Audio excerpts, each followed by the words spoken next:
My name is Sophie Symeou. What is happening to my brother Andrew and to our family could happen to you. In July 2007, Andrew went on holiday to the Greek island of Zante with a group of his best friends, and everything was perfect. He had just finished his A-levels.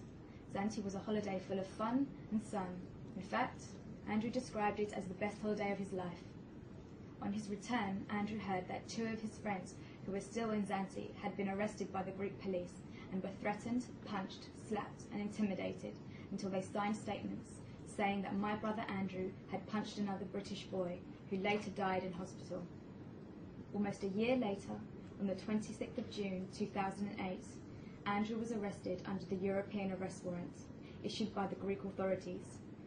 I don't know why the Greek police chose to accuse Andrew when he was not even at the club at the time.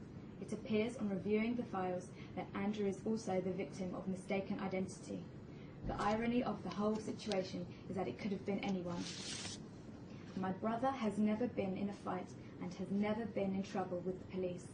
It is not in his nature, and everyone who knows him would tell you the same. Our lives have been turned into a living nightmare, and my brother faces extradition to Greece. The Zante police investigation has been deeply criticised in an open court. The Greek case files suggest that evidence has been fabricated and manipulated by the police.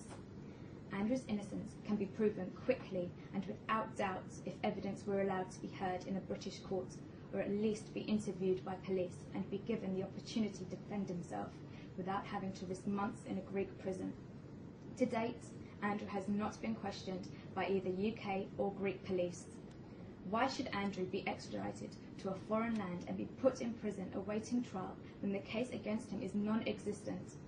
An investigation must surely come first. Logic, truth and justice must prevail over legislation. We have been let down by our government, and none of us are safe in the hands of the EU. My brother Andrew is a victim. If he had never been born, this tragic accident would still have happened. Their paths never crossed. He is innocent and can prove it, but it seems like nobody wants to listen. He is innocent and can prove it, but it seems nobody wants to listen. Because since 2004 and the introduction of the European arrest warrant, a British court is no longer allowed to examine prima facie evidence before deciding there is a proper case to answer and granting extradition. The evidence against Andrew wouldn't stand up in a British court for 5 minutes. But under the European arrest warrant, the court has no power to prevent his extradition. This could happen to you.